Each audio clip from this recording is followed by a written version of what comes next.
जी तो अस्सलाम वालेकुम। मुझे उम्मीद है कि आप एकदम ज़बरदस्त होंगे, सबके सब एकदम बिल्कुल A1 होंगे। तो आज हम स्टार्ट करते हैं अपने टाइम की बचत के लिए माइक्रोसॉफ्ट एक्सेस, जो कि आपकी ICS पार्ट 2 में जितनी भी एक चीज़ आपको प्रैक्टिकल बताई गई है, हम उसको देखते हैं। वन बाय वन डेटाबेस कैसे क्रिएट करते हैं, टेबल कैसे क्रिएट करते हैं, ईच एंड एवरीथिंग। तो सबसे पहले आपने माइक्रोसॉफ्ट एक्सेस ओपन कैसे करना है। आपके कीबोर्ड पे कंट्रोल और आर्ट के दरमियान एक स्टार्ट का बटन होगा, या तो आप उसे प्रेस कर लें तो आपके सामने इस तरह की एक मेन्यू अपीयर हो जाएगी। अगर आप ये बटन नहीं प्रेस करना चाहते तो सिंपल आप इसके ऊपर एरो लेके जाएं और क्लिक कर दें, आपके सामने ये मेन्यू अपीयर हो जाएगी। तो आप सिंपल टाइप करें एक्सेस के जो स्पेलिंग है, तो आपके सामने दो एक्सेस आ जाएंगे। एक माइक्रोसॉफ्ट एक्सेस 2019 है, एक 2007 है। ये माइक्रोसॉफ्ट एक्सेस तब आएगा जब आपने विंडो 10 की हुई है, ऑलरेडी इसमें इंस्टॉल होता है। अगर आप पहले से इंस्टॉल MS ऑफिस को करेंगे तो देन ये माइक्रोसॉफ्ट ऑफिस एक्सेस 2007 भी आएगा।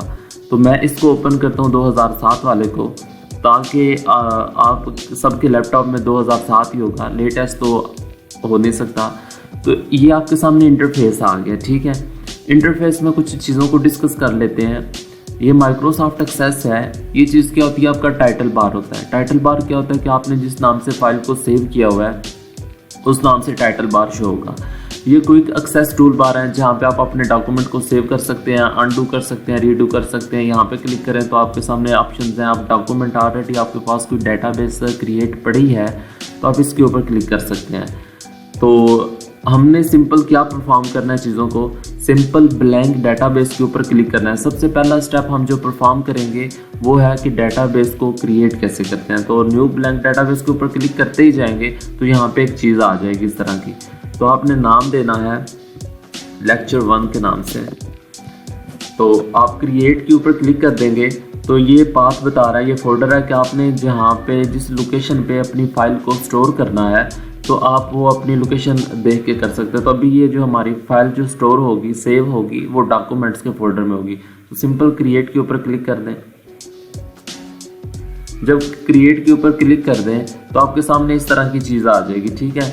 इसके बाद इन्हें कहते हैं होम टैब, इसे कहते हैं क्रिएट की tab, external data, database tool, data sheet. इन चीज़ों को टैब्स भी कह सकते हैं, विंडो भी कह सकते हैं, मेन्यू भी कह सकते हैं। अभी होम की मेन्यू पे हूँ, ठीक हूँ मैं। ये टूल बार्स हैं। टूल बार्स क्या होते हैं, जिन टूल के ज़रिए आप अपने काम परफॉर्म कर रहे होते हैं, ठीक है। तो हम सबसे पहले क्या करते हैं, व्यू के ऊपर जाएंगे। व्यू के ऊपर जाने के बाद हम डिज़ाइन व्यू के ऊपर क्लिक करेंगे, ठीक है।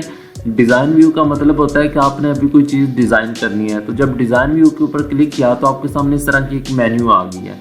तो ये कहता है कि आपने टेबल का क्या नाम देना है। तो मैं कहता हूँ CS गोल्ड।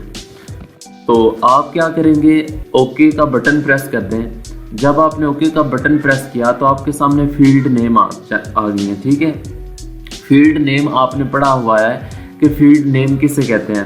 फील्ड नेम आपका कम्बिनेशन ऑफ करैक्टर होता है, ये स्मॉलेस्ट यूनिट है। और रिकॉर्ड क्या होता है कि आपने इसके आगे जितना भी रिकॉर्ड एंटर करना होता है। तो सबसे पहले हम आप अपने जो अटेंडेंस रजिस्टर है उसको मद्देनज़र रखते हैं। रोल नंबर 1 है तो ऑटो नंबर की इंक्रीमेंट होता जाए। अगर हम खुद से ना दे तो ये ऑटोमेटिकली इंक्रीमेंट कर दे। नंबर 2, इसके अंदर हम रख देते हैं नेम, ठीक है। इसके अंदर रख देते हैं, ये आपकी डाटा टाइप्स हैं, ये साथ में डिस्क्रिप्शन है, ठीक है।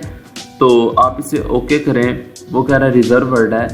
तो इसके बाद है जी फील्ड प्रॉपर्टीज़ हैं। आप किसी एक फील्ड के ऊपर क्या प्रॉपर्टीज़ लगा सकते हैं, ठीक है। इसके बाद नेम की जगह पे आप लिख दें एड्रेस, यहाँ पे आप लिख दें जी क्या लिख दें, कॉन्टैक्ट लिख दें, ठीक है। तो हमें पता है प्राइमरी की साथ लगी हुई है। अगर आप चाहते हैं कि कॉन्टैक्ट भी इंडिविजुअल होता है जिससे आपका डाटा यूनिकली आइडेंटिफाई हो जाए, प्राइमरी की आप सब कीज़ का कंसेप्ट लेके आ चुके हैं। तो आप सिंपल राइट क्लिक करें तब भी प्राइमरी की आ जाएगा। अगर आप राइट क्लिक नहीं करना चाहते तो यहाँ पे आपकी की एक नज़र आ रही होगी, तो इसके ऊपर क्लिक कर दें तो वो आपकी प्राइमरी की भी लग जाएगा। तो आपको पता है कि हर टेबल में एक प्राइमरी की होती है और प्राइमरी की कभी भी नल नहीं हो सकती, ठीक है। तो यहाँ पे आप टेक्स्ट इसकी डाटा टाइप रखेंगे, नेम टेक्स्ट की टाइप में होता है, इसमें कोई न्यूमेरिक तो होता नहीं। किसी का नाम सुना है आपने कि उसका नाम है 1 2 3 4 5, ये सुनते हैं ना, उसका नाम है AB या कुछ भी KB कह सकते हैं। तो एड्रेस आपका टेक्स्ट की फॉर्म में हो सकता है। यहाँ पे आप कॉन्टैक्ट दे सकते हैं, कॉन्टैक्ट के ऊपर जाके हम यहाँ पे कुछ नंबर का दे सकते हैं या मेमो दे सकते हैं। तो ये हमारे पास मल्टीपल डाटा टाइप्स हैं, ठीक है। तो आपकी जो फील्ड है उसके रिलेटेड आपने कुछ भी डाटा टाइप रखनी है तो वही इंटर करेगा, ठीक है। तो ये लुकअप विज़र्ड्स है। अगर आपके पास कोई टेबल है जिसके अंदर बहुत ज़्यादा कॉन्टैक्ट्स हैं तो आप उसका लिंक भी दे सकते हैं। तो हम जस्ट नंबर के ऊपर क्लिक करते हैं, इसके बाद जाते हैं यहाँ पे अब फील्ड साइज। अब हमने जो डाटा टाइप सेलेक्ट किया है, हम एक फील्ड के ऊपर क्या क्या प्रॉपर्टीज़ लगाना चाहते हैं कि हमारा जो कॉन्टैक्ट है वो इंटीजर हो। आपने सी लैंग्वेज के अंदर इंटीजर, फ्लॉट, करैक्टर वगैरह ये चीज़ें पढ़ रखी होंगी। तो फॉर्मेट है कि आपने क्या फॉर्मेट देना है, तो आप किस तरह से फॉर्मेट देना चाहते हो, तो ये फॉर्मेट है।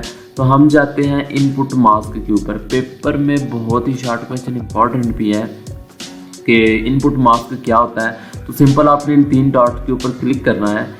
3 डॉट के ऊपर क्लिक करेंगे तो आप नंबर का फॉर्मेट डिज़ाइन कर देंगे। अभी ये कह रहा है कि आपको टेबल को सेव मस्ट करना है, तो हम यस कर देंगे, ओके कर देंगे। तो अभी इस पर नहीं लग रहा, वो कह रहा है कि आप टेक्स्ट टाइप रखें। टेक्स्ट टाइप रखने के बाद आप इनपुट मास्क के ऊपर जाएं। जब इनपुट मास्क के ऊपर जाएंगे तो तब जाके आपके सामने एक फॉर्मेट आ जाएगा कि आप फ़ोन नंबर इस तरह से सेव करना चाहते हैं या इस तरह से सेव करना चाहते हैं या इस तरह से, जो भी आपकी रिक्वायरमेंट है आप उस लिहाज से सेव कर सकते हैं। तो हम फ़ोन नंबर के ऊपर ही क्लिक कर सकते हैं। आप एडिट भी कर सकते हैं, आप अपनी मर्ज़ी से कुछ डिज़ाइन रखना चाहते हैं, आप कुछ उसका सिंबल चेंज करना चाहते हैं तो अपनी मर्ज़ी से इनमें चेंजिंग कर सकते हैं, ठीक है। तो हम नेक्स्ट करते हैं, नेक्स्ट किया और वो कह रहा है कि विदाउट द सिंबल या विद द सिंबल, तो हमें विद द सिंबल चाहिए। तो हम नेक्स्ट कर दें, फिनिश कर दें। तो अब जब हम अपने डाटा को एंटर करेंगे तो वो इस लिहाज से हमारा डाटा एंटर होगा। डिफ़ॉल्ट वैल्यू क्या होती है कि अगर हम कुछ भी ना इसमें लिखा हुआ हो तो पहले से जो नज़र आए वैल्यू उसे कहते हैं डिफ़ॉल्ट वैल्यू, ठीक है। इंटर नंबर मैं टाइप कर देता हूँ। तो ये वैलिडेशन रूल्स हैं, आप यहाँ पे वैलिडेशन लगा सकते हैं कि जो आपने वो ग्रेटर दैन लेस दैन इससे ज़्यादा ना हो, तो आप अपनी टोटली यहाँ पे वैलिडेट कर सकते हैं चीज़ों को। तो ये रिक्वायर्ड है।